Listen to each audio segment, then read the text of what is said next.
Friends, welcome to the UPSC PCS forum. आज हम पढ़ेंगे नेचुरल रिसोर्सेज ऑफ इंडिया के बारे में और इसमें हमने 7th नंबर क्वेश्चन तक देख लिया था। आज 8 नंबर क्वेश्चन से देखेंगे। इसके पहले मैं आपको बोलूँगी प्लीज़ फ्रेंड्स, अगर आपने चैनल को शेयर एंड सब्सक्राइब नहीं किया है तो चैनल को जरूर शेयर एंड सब्सक्राइब करें। कमेंट सेक्शन में बताना ना भूलें वीडियो कैसा लगा आपको। साथ ही साथ आप हमारे Telegram channel UPSC PCS forum को भी ज्वाइन कर सकते हैं। वहाँ पर द हिंदू और इंडियन एक्सप्रेस के जो इंपॉर्टेंट आर्टिकल्स होते हैं वो शेयर किए जाते हैं। स्टार्ट करते हैं 8 नंबर क्वेश्चन से। एंड क्वेश्चन है हमारा, which of the following activities is are responsible for degradation of land in India. तो इंडिया में कौन से मतलब जो लैंड डिग्रेडेशन है इंडिया में, उसके लिए कौन सी एक्टिविटीज जो है वो रिस्पॉन्सिबल है, ये हमें बताना है। तो mining and quarrying, over irrigation, solid waste disposal, shelter belt and mineral extraction and processing. तो पहला आपको पता है कि पहला स्टेटमेंट हमारा बिल्कुल करेक्ट है कि माइनिंग एंड क्वेरिंग जो है वो इम्पॉर्टेंट कॉज है किसका, लैंड डिग्रेडेशन का। यह आपको अभी अरावली वाला पार्ट देखने को मिलेगा। अरावली आपको पता है ओल्ड फोल्ड माउंटेन है और यहाँ पे माइनिंग का इशू चलते रहता है, तो उसके लिए जो गवर्नमेंट है, सुप्रीम कोर्ट है, वो हमेशा मना करते रहती है। तो एक चीज़ तो आपको ये देखने को मिलेगा। और अरावली आपको पता है काफ़ी इम्पॉर्टेंट है, हमें प्रोटेक्ट करता है हीट से। जो डेजर्टिक रीजन है कहाँ से आते हैं, पाकिस्तान और अफगानिस्तान वाले रीजन से, उससे हमें प्रोटेक्ट करते हैं। दूसरा, आपने माइनिंग के बारे में सुना होगा, कहाँ पे, आपने मेघालय में सुना होगा पीट माइनिंग। तो ये सब आपको पता है। सेकंड है ओवर इरिगेशन। बिल्कुल, ओवर इरिगेशन भी कॉज करते हैं लैंड के डिग्रेडेशन को। ओवर इरिगेशन का इशू आपको कहाँ देखने को मिला होगा, ओवर इरिगेशन का इशू आपको देखने को मिला पंजाब और हरियाणा में, जो भी आपका ग्रीन रिवोल्यूशन वाला रीजन है। ग्रीन रिवोल्यूशन वाला जो रीजन है वहाँ पे ओवर इरिगेशन का इशू आपको देखने को मिला होगा, और जो इम्पॉर्टेंट कॉज रहा है किसमें, लैंड के डिग्रेडेशन में। थर्ड देखते हैं solid waste disposal. Solid waste disposal अगर हम उसको बहुत अच्छे से डिस्पोज नहीं करें तो वो भी हमारे लैंड को डिग्रेड कर देता है, और इससे जो लीचिंग होता है, मेन हैवी मेटल्स और भी जो मेटल्स होते हैं वो हमारे सॉइल में चले जाते हैं, अंडरग्राउंड वाटर में चले जाते हैं, जो कि काफ़ी हार्मफुल होते हैं। थर्ड है shelter belt. Actually shelter belt जो होता है वो लैंड को डिग्रेड नहीं करता है, वो लैंड का जो इरोजन होता है, सॉइल का जो इरोजन होता है, उससे हमें प्रोटेक्ट करता है। तो फोर्थ ऑप्शन तो हमारा करेक्ट नहीं होगा। And the fifth option is mineral extraction and processing. बिल्कुल, मिनरल को हम एक्सट्रैक्ट करेंगे तो क्या करेगा, ये हमारे लैंड को डिग्रेड करेगा। तो 1, 2, 3 एंड 5 इज हमारा 5 is the correct answer. Option number C हो जाएगा राइट आंसर। एक बार एक्सप्लेनेशन भी देख लेते हैं। तो human activities have not only brought about degradation of land but have also aggravated the pace of natural forces to cause damage to the land. बिल्कुल सही बात है कि ह्यूमन ने क्या किया, फ्रीक्वेंसी इंक्रीज कर दिया गया, पेस जो है नेचुरल डिग्रेडेशन का उसको इंक्रीज कर दिया है। Some human activities such as deforestation, overgrazing, over mineral extraction and the processing quarrying to have contributed significantly in the land degradation. On the other hand, shelter belt क्या करता है, हमें prevent करता है सॉइल के डिग्रेडेशन से, soil के erosion से। 9th नंबर क्वेश्चन देखते हैं। 9th number question is the following statement is incorrect with reference to the water resources in India. Water resources in India के रिगार्डिंग कौन सा स्टेटमेंट जो है वो इनकरेक्ट है, ये हमें बताना है। India accounts for almost 4% of water resources on earth. बिल्कुल सही बात है कि इंडिया जो है, इंडिया के पास अराउंड 4% है वाटर जो कि पूरे अर्थ में पाया जाता है, तो उसका 4% वाटर ही है इंडिया के पास। ये बिल्कुल सही बात है। The total utilisable water resources in India are 1123 cubic metre होगा एक्चुअली। तो यहाँ पे टोटल यूटिलाइजेबल वाटर है रिसोर्सेज इंडिया का कितना है, 1123 क्यूबिक मीटर। ये भी बिल्कुल सही बात है। एंड थर्ड स्टेटमेंट देखते हैं, only 60% of surface water in India can be utilise. एक तो यहाँ पे आपको ध्यान में सरफेस वाटर नहीं, हम यूज़ करते हैं किस चीज़ को, ग्राउंड वाटर। इंडिया जो है वर्ल्ड में one of the largest country है जो ग्राउंड वाटर को यूज़ करता है। ठीक है, ग्राउंड वाटर बहुत ज़्यादा यूज़ किया जाता है इंडिया के द्वारा, तो ये ध्यान में रखना है। Water resources of Ganga, Brahmaputra and Barak river account for 60% of total water resources of the country. बिल्कुल सही बात है। और ये सब इंडो गैंगेटिक वाले मतलब ये नॉर्दर्न पार्ट में, नॉर्दर्न इंडिया में आपको देखने को मिलते हैं। और जो नॉर्दर्न रीजन है वहाँ पे आपको कैसी रिवर देखने को मिलती है, पेरिनियल रिवर देखने को मिलती है, जबकि सदर्न पार्ट में आपको कैसी रिवर देखने को मिलती है, सीजनल रिवर देखने को मिलती है, क्योंकि जो सदर्न रिवर है वो सिर्फ वाटर जो है वो किससे प्राप्त करती है, मॉनसून से। जबकि नॉर्दर्न रिवर जो है उनका वाटर का सोर्स कहाँ से होता है, एक तो मेल्टिंग ऑफ ग्लेशियर्स होता है, वेस्टर्न डिस्टर्बेंस होता है, अंडरग्राउंड वाटर होते हैं, एंड उसके बाद आपका मॉनसूनल होता है। ठीक है, तो डी ऑप्शन तो हमारा करेक्ट है। यहाँ पे ऑप्शन नंबर सी जो हो जाएगा वो इनकरेक्ट स्टेटमेंट हो जाएगा, सी जो हो जाएगा वो इनकरेक्ट स्टेटमेंट हो जाएगा। एक बार एक्सप्लेनेशन भी देख लेते हैं। तो there are 4 major sources of surface water. Surface water का 4 मेजर सोर्सेज है, river, lakes, ponds and tanks. तो सरफेस वाटर का कौन कौन से सोर्सेज है, river, lakes, ponds and tanks. In the country there are about 10,360 rivers and their tributaries longer than 1.6 km each. However, due to topographical, hydrological and other constraints, only about 690 cubic kilometer, that is 32% of the available surface water can be utilized.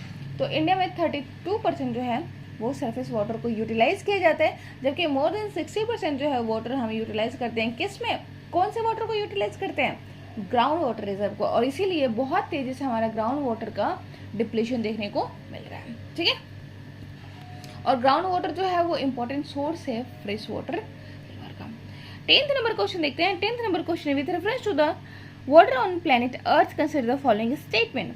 तो water जो है regarding the planet on the earth, मतलब planet अर्थ पे कितना water है इसके regarding statement हमें देखना है। The amount of water in the river and lakes is more than the amount of ground water. The amount of water in polar ice caps and glacier is more than that of ground water. बताना है हमें कौन सा statement जो है वो correct है।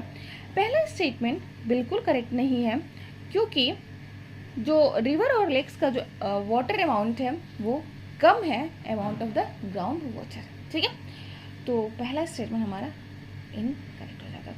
Second statement देखिए, the amount of water in polar ice caps and glaciers is more than that of ground water. बिल्कुल सही बात है कि पोलर आइस और ग्लेशियर में अमाउंट ऑफ वाटर जो है वो ज़्यादा है ग्राउंड वाटर से। बिल्कुल सही बात है, ऑप्शन नंबर बी हो जाएगा राइट आंसर। पूछा जा रहा था यहाँ पे कौन सा स्टेटमेंट जो है वो करेक्ट है। 69% ऑफ फ्रेश वाटर रिसाइड्स करता है कहाँ पे, ग्लेशियर्स में। 30% जो होता है वो अंडरग्राउंड में। पोलर आइस कैप्स और ग्लेशियर जो होता है वो मोर है किससे, ज़्यादा है ग्राउंड वाटर से। ये आपको ध्यान में रखना है। Out of total fresh water less than 1% जो है वो लोकेटेड है कहाँ पे, लेक्स, रिवर और स्वम्प्स में। The amount of water in the river and lakes is less than the amount of water ground water. 11th number question देखते हैं। Consider the following statement with reference to the ground water resources in India. तो ground water resources के regarding कौन सा statement जो है वो correct है। The total utilisable ground water resources in India amount to 433 cubic kilometer. The groundwater utilization is very highly in northwestern states such as Haryana and Punjab. The level of groundwater is highest in the Indus River Basin. हमें बताना है यहाँ पे कौन सा statement जो है वो करेक्ट है। पहला स्टेटमेंट अगर देखिए कि टोटल यूटिलाइजेबल ग्राउंड वाटर यहाँ पे बोला जा रहा है। टोटल यूटिलाइजेबल वाटर अगर पूछा जाए तो वहाँ पे 1123 किलोमीटर होगा, जबकि टोटल यूटिलाइजेबल ग्राउंड वाटर की बात होगी तो वो कितना होगा, 433 क्यूबिक किलोमीटर। ठीक है, तो ये आपको ध्यान में रखना है। पहला स्टेटमेंट बिल्कुल करेक्ट है। सेकेंड स्टेटमेंट अगर देखें कि the ground water utilisation is very high in north western state such as Haryana and Punjab. तो ये बिल्कुल सही बात है। आपको पता है पंजाब और हरियाणा वाला रीजन जो है वो कौन सा रीजन है, वो आपका ग्रीन रिवोल्यूशन वाला रीजन है, और वाटर को एक्सट्रैक्ट किया जाता था, ग्राउंड वाटर को एक्सट्रैक्ट किया जाता था फॉर इरिगेशन फैसिलिटीज। ठीक है, तो ये भी बिल्कुल सही बात है कि ग्राउंड वाटर यूटिलाइजेशन जो है वो काफ़ी हाई रहा है कहाँ पे, नॉर्थ वेस्टर्न स्टेट हरियाणा और पंजाब में। और इसीलिए अभी पंजाब, हरियाणा, दिल्ली ये सारे जो रीजन अभी फेस कर रहे हैं वाटर क्राइसिस को, वाटर डिप्रेशन का इशू आपको यहाँ पे देखने को मिलेगा। And the third is the level of ground water is highest in Indus river basin. ये भी बिल्कुल सही बात है कि जो ग्राउंड वाटर का लेवल है वो सबसे ज़्यादा कहाँ पे देखने को मिलता है, इंडस रिवर बेसिन में। तीनों ही स्टेटमेंट हमारे करेक्ट हो जाते हैं। ऑप्शन नंबर डी हो जाएगा राइट आंसर। तो total replenishable ground water resources in the country कितना है, 432 cubic kilometre square cube. The ground water utilisation is very high in the north western states of Punjab. तो ground water utilisation कहाँ पे सबसे ज़्यादा है, north western state Punjab, Haryana, Rajasthan, Tamil Nadu. और अभी आपको पता चल रहा होगा बेंगलुरु, कर्नाटका का जो बेंगलुरु है वो अभी वाटर क्राइसिस को फेस कर रहा है। और वाटर क्राइसिस वो फेस करने का सबसे जो मेन रीज़न है ना, वो कॉन्क्रीटाइजेशन है और अनप्लैंड अर्बनाइजेशन है। जो अर्बनाइजेशन हुआ वो काफ़ी अनप्लैंड हुआ और काफ़ी फास्ट हुआ विदाउट प्लानिंग रेगुलेशन, और वो कॉज कर रहा भी क्या, हाईएस्ट वाटर क्राइसिस। जबकि एक टाइम था जो बेंगलुरु था वो काफ़ी ग्रीन रीजन था, ठीक है, लेकिन वहाँ के जो वेटलैंड्स है उनको कंक्रीटाइज कर दिया गया अनप्लैंड कंक्रीटाइजेशन की वजह से। अभी वो फेस कर रहे हैं ग्राउंड वाटर क्राइसिस को, फ्रेश वाटर क्राइसिस को फेस कर रहे हैं। तो the level of ground water utilisation is relatively high in river basin lying in the north western region. तो लेवल जो है ग्राउंड वाटर यूटिलाइजेशन का वो रिलेटिवली हाई हमें कहाँ देखने को मिलता है, जो नॉर्थ वेस्टर्न वाला रीजन है वहाँ पे देखने को मिलता है। 12th नंबर क्वेश्चन देखते हैं। And the 12th number question is जब the given statement is are correct with reference to the utilisation of water resource in India. तो वाटर रिसोर्स के यूटिलाइजेशन के रिगार्डिंग कौन सा स्टेटमेंट जो है वो करेक्ट है। Industries account for the highest share of ground water utilisation in India. Agriculture sector accounts for highest share of surface water utilisation. And the third is the share of industrial sector is higher in the surface water utilization as compared to the household sector। हमें बताना है यहाँ पे कौन सा statement जो है वो करेक्ट है। तो पहला स्टेटमेंट अगर हम देखें तो industries account for highest share of agriculture ground water utilisation, तो ये हमारा सही नहीं है। सेकेंड स्टेटमेंट अगर देखें तो second statement agriculture sector account for highest share of surface water utilisation, तो ये बिल्कुल सही बात है कि जो एग्रीकल्चर सेक्टर होता है वो सरफेस वाटर और ग्राउंड वाटर को यूटिलाइज करते हैं, और 89% ऑफ द सरफेस वाटर और 92% ऑफ द ग्राउंड वाटर का यूटिलाइजेशन कौन करता है, एग्रीकल्चर सेक्टर करता है, ठीक है। तो ऑप्शन नंबर बी हो जाएगा हमारा राइट आंसर। अगर हम एक्सप्लेनेशन देखें तो agriculture sector accounts for most of the surface water and ground water utilisation. The share of industrial sector is lower in the surface water utilization as compared to the household sector. Industrial sector is limited to 2% of the surface water utilization. The share of domestic sector is higher, और domestic sector कितना है 9% in the surface water utilization. 13th number question देखते हैं, and the 13th number question is which of the following river basin has lowest groundwater resources among the others? Narmada, Krishna, Kaveri and Mahanadi. तो इनमें से कौन सा जो रिवर है उसका जो ग्राउंड वाटर रिजर्व है वो सबसे ज़्यादा लोवेस्ट है। नर्मदा, कृष्णा, कावेरी एंड महानदी में तो वो आपको देखने को मिलेगा महानदी। महानदी आपको कहाँ की रिवर है, ओडिशा के, और ये कहाँ से निकलते हैं, सिहावा से निकलती है ऑफ छत्तीसगढ़, ये भी आपको ध्यान में रखना है। कावेरी आपको पेरिनियल रिवर है, कहाँ की, साउथ इंडिया का। साउथ इंडिया की रिवर जो होती हैं वो सीजनल होती हैं, जबकि कावेरी जो है वो पेरिनियल है। क्यों, क्योंकि ये वाटर प्राप्त करती है north western and south eastern monsoon, south western और नॉर्थ ईस्टर्न मानसून दोनों से ही प्राप्त करती है वाटर को, इसीलिए कावेरी जो है वो क्या है आपकी पेरिनियल है। नर्मदा रिवर आपको पता है, नर्मदा रिवर कैसी रिवर है, वो रिफ्ट वैली से फ्लो करती है और विंध्या के साउथ से ये फ्लो करती है, वेस्ट फ्लोइंग रिवर है, अमरकंटक से निकलती है, तो ये आपको पता है। और कृष्णा रिवर जो है वो कहाँ से निकलती है, महाबलेश्वर से, महाराष्ट्र से, ठीक है। तो ऑप्शन नंबर हमारा यहाँ पे करेक्ट हो जाएगा। यहाँ पे पूछा जा रहा था कि किसका ग्राउंड वाटर रिसोर्सेज जो है वो सबसे कम है, तो वो है महानदी रिवर बेसिन का, ठीक है, comparison to Narmada, Kaveri and Krishna. Mahanadi river system is the third largest peninsular India after the Godavari and Krishna. तो गोदावरी आपको पता है साउथ इंडिया की सबसे बड़ी रिवर है, ठीक है, जिसको गंगेज ऑफ द साउथ भी कहते हैं, Ganga of the south, south India.